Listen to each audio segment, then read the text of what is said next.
How to get what you want from women 99% of the time. Have you ever wondered why some men can command a woman's attention without uttering a word, while others remain invisible no matter how hard they try? What is this unseen force that bends the will, stirs hidden desires, and makes even the most guarded hearts betray their own rules? Could it be that what you've been taught about attraction, seduction, and influence was designed to keep you blind, deliberately severed from a primal power you were meant to wield? Modern culture would have you believe that connection is built on charm, good looks, or endless validation. Yet beneath that brittle illusion lies a darker, deeper truth. Every woman you'll ever meet carries within her the eternal imprint of archetypes far older than civilization itself. To touch her mind, you must first awaken the dormant patterns buried within your own unconscious, the silent symbols she's been searching for without knowing why.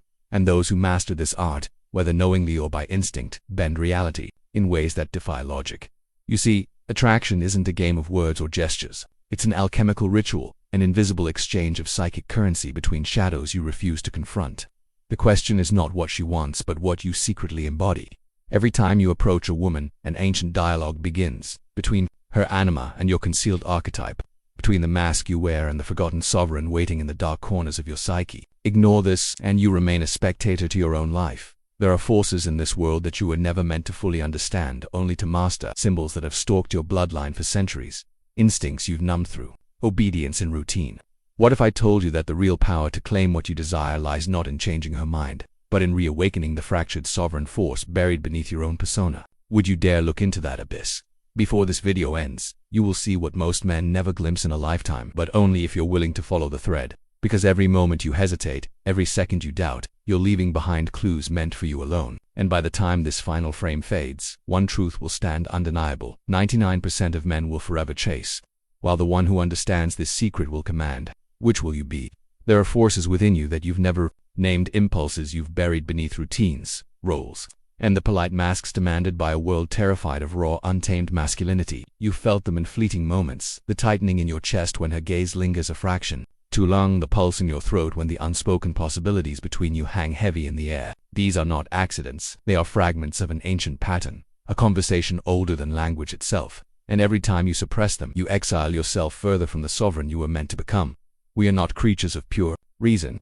You may flatter yourself with logic and explanations, with strategies and formulas, but underneath it all, you are a storm of forgotten instincts and primal archetypes waiting to be claimed. Every man carries within him the shadow of the seducer, the king, the predator, the mystic. Some drown these figures in guilt, others in denial, but a rare few awaken them, not as monsters, but as sacred aspects of the total self. The question is, have you ever truly met yours?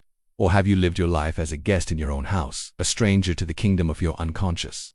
When a woman stands before you, she is not simply a collection of features or preferences. She is a vessel, carrying the eternal feminine, the anima, the embodiment of the mysteries you've been taught to fear. What she craves is not the surface you present, but the echo of something older, something dangerous, something sovereign that awakens her own lost fragments. The paradox is cruel. The more you chase, the further you fall from it. The men who grasp for control, for approval, for outcome, they become invisible, for they have betrayed their own myth. And what is more pitiful than a man at war with his own reflection? You have been conditioned to believe that attraction is earned through performance. The right words, the perfect gestures, a curated persona tailored to appeal. Yet beneath that facade, both you and she hunger for something unspoken. It is not what you do, but what you are, or more precisely, what you have remembered yourself to be. A woman does not truly surrender to a man who seeks her permission. She is magnetized by one who stands rooted in his own mythos, who neither demands nor concedes, because he moves in accordance with laws older than time. This is why the rarest men are those who have faced their own abyss, the ones who have walked through rejection, humiliation, and solitude, not as victims, but as initiates. In every wound, a doorway; in every loss, a symbol. The psyche speaks in riddles and metaphors, and those who refuse to interpret them remain, forever trapped in patterns they mistake for fate. But the man who begins to listen, truly listen, finds that women, the world, and fortune itself are drawn to him in ways that the uninitiated call coincidence. There is no coincidence, only symbols you fail to see. How many moments have you let pass because you lacked the courage to claim them? How many silent invitations were left unanswered, not because you were unworthy, but because you had forgotten the language of the self? Every lingering gaze, every subtle shift in a woman's posture, every pregnant pause is a ritual in disguise. She will never articulate this truth in words, because she herself does not consciously know it, but she feels it. And so should you. When you miss these signs, you are not simply ignoring opportunities, you are rejecting parts of your own unconscious begging to be integrated. You must understand, This is not about manipulation. To manipulate is to act from scarcity, from separation. What I speak of is embodiment.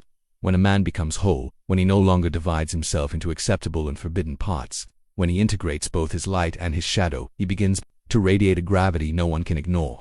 This gravity is not loud, not desperate, not performative. It is silent, steady, terrifying in its authenticity. Women sense it the way prey senses a predator, not with fear, but with an aching recognition of something they themselves have lost. Consider the symbols that follow you. Are they of weakness or power? Of desire repressed, or desire embodied? Jung taught us that whatever we refuse to face will return in fate-like events. If you deny your capacity to command, to seduce, to conquer, life will mock you with endless moments of powerlessness.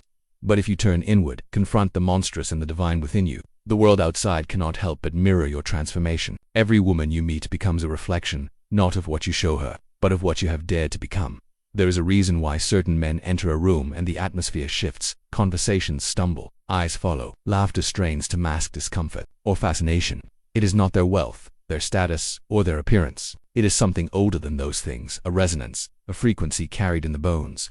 These are men who have stared down their deepest fears, who have reconciled their desire for domination with their terror of insignificance. Their presence but reminds everyone else of what they are too afraid to confront. That is power, and that is what she feels. Though she may never speak of it, it will never be about being liked. The masses seek to be liked. The sovereign seeks to be remembered. The masses beg for attention. The sovereign commands gravity. A woman cannot be truly claimed by a man desperate for her affection. She yields, consciously or unconsciously, to the one whose inner kingdom no longer trembles at her presence. He who neither pursues nor retreats, who neither flatters nor offends, but remains immovable, reflecting back to her the forgotten image of her own anima's longing. And still, most will ignore this. They will dismiss it as mysticism, or deny it, out of fear. Because to accept it means to accept responsibility for the life you have created, for the power you have abandoned, for the symbols you have left unexplored. It requires walking through nights alone, facing the beasts that sleep in the cellars of your soul. But for those who choose it, who dare to descend and emerge, life opens in ways the ordinary man will never witness. You are not here by accident. The words you hear now are not coincidence. They are a summons. The question is not whether you believe them, but whether you feel their pull. There is something ancient in you stirring, a memory of what you once were, before the world tamed. Will you answer it? Or will you answer it? Or will you, like so many before you, return to the safety of your illusions, leaving this path to be claimed by another? And yet, even now, part of you resists. It whispers of comfort, of reason, of practicality. It urges you to dismiss these words, to mock them as fantasy, to retreat back into the familiar chains you call freedom. That voice is not yours. It is the collective noise of a world terrified of men who remember. But the fact that you feel this tension, this discomfort, is proof that a part of you knows, and the only thing that remains is to decide which voice you will obey. And so now, as the echoes of these words settle into the quiet chambers of your mind, you may notice a peculiar sensation, not clarity, but a question, hanging in the dark like the last ember of a dying fire. Because nothing I have said here was meant to comfort you. It was meant to stir what you've buried. The man you pretend to be and the one you were born to become are not the same, and somewhere between them lies the life you were meant to claim. Perhaps, tonight, in that fragile moment before sleep takes you, a memory will surface, a glance you dismissed, a chance you feared, a version of yourself that once roared before you taught it to whisper. The world you see is not the world as it is, but as you have been conditioned to perceive it. Every encounter, every silence, every rejection, and every triumph has spoken the same message in 1,000 different voices. Wake up. Not in the shallow sense of awareness, but in the aching, holy violence of remembering. If you are honest, you'll admit you felt it. That pull beneath the surface, the sense that there is something immense beneath the shallow waters, of routine, waiting. It is not a technique. It is not a line to recite or a look to master. It is the unshakable gravity of a man who no longer negotiates with his destiny. The kind of presence that reshapes rooms, rewrites encounters, and leaves imprints in the minds of those who cross it. That presence is yours to claim, if you possess the courage to endure the silence required to summon it. I will not tell you how to find it.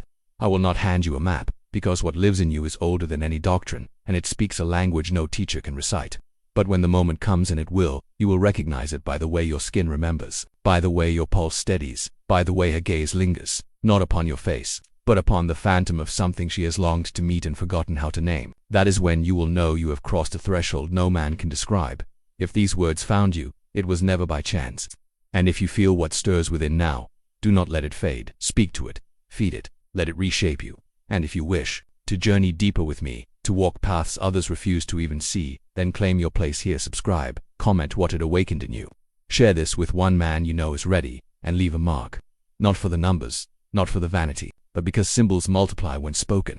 And you, whether you realize it or not, have always been a symbol waiting to be remembered.